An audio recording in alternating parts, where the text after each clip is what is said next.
नमस्कार, श्री स्वामी समर्थ. तर आज आहे 15 तारीख रविवारी. तर आज आहे दत्त जयंती.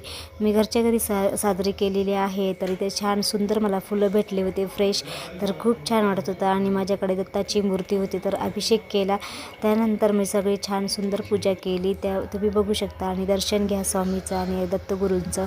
असे घरच्या घरीच मी अशी पूजा केली. त्याच्यानंतर 12:39 मी आरती केली. कारण 12 ते 12:30 आपल्याला सेवा नसती करायची, कारण भिक्षेचा टाईम असतो. त्यानंतर मी इथे दत्तगुरूंना आपल्याला घेवड्याची भाजी, चपाती, वरण भात हे असे साधे सिंपल असं नैवेद्य नैवेद्य केला. त्यानंतर मी नित्य सेवा असते तर ते स्तोत्र मंत्र असतं ह्याच्यामध्ये. तर हे तुम्हाला जवळच्या आपल्याला मठामध्ये भेटू शकतं. दिंडोरीयुक्त पुस्तक आहे. तर हे नित्य सेवाचं पुस्तक आपण रोज पठण करायचं असेल, कारण त्याच्यामध्ये आपल्याला गुरुवार, शुक्रवार म्हणजे सोमवार, मंगळवार, बुधवार ते आपल्याला प्रत्येक म्हणजे वार असतो त्याचे मंत्र वगैरे असतात.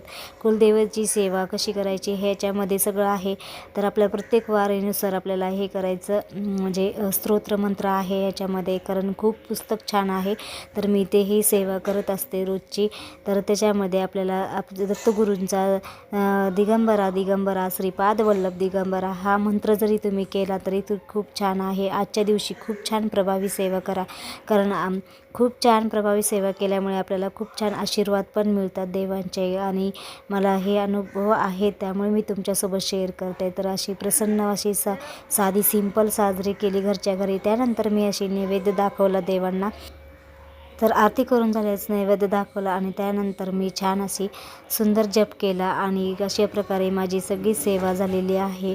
तर आजच्या दिवशी हे आपल्या ह्या वर्षीची शेवटची पौर्णिमा आहे. तर कोणी कालच आपल्याला सत्यनारायण पण पूजा करतात. तर खूप छान वाटतं, कारण प्रत्येक पौर्णिमेला सत्यनारायण करणं. आणि आज अन्नपूर्णा देवीची पण सेवा केली जाते.